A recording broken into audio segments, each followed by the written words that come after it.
بانی خونه عزیزی عمری مای برادری شریفم همیشه راهنمایی با خومت تو بعادت سعادت زی مادر با خوی ننگی پدر با ذهنی تو سر و سر تو رو براهی نکو بیدیدم همیشه سفیری عمری نرو بیدیدم همیشه چو فضلی تو مبارک ندیدم به هر جا بهای حرفی نکت شونیدم به هر جا چون کمرانی مبید ای کمرانی خونه بودم مبارکی تو مولودی شد منه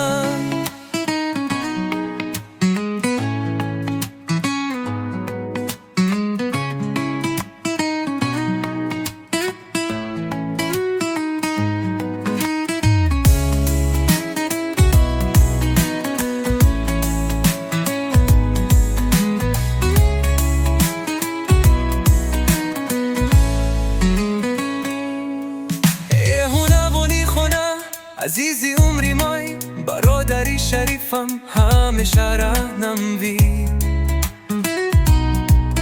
با کمت و بعادت سعادت زی مادر با خوی ننگی پدر با ذهنی تو سر و سر تو رو براهی نکو بیدیدم همیشه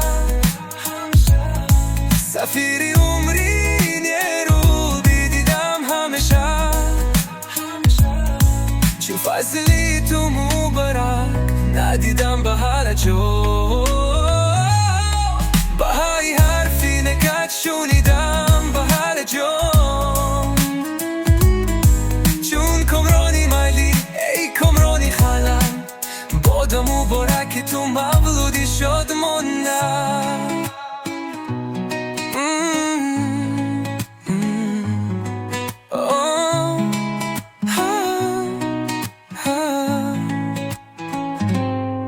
همیشه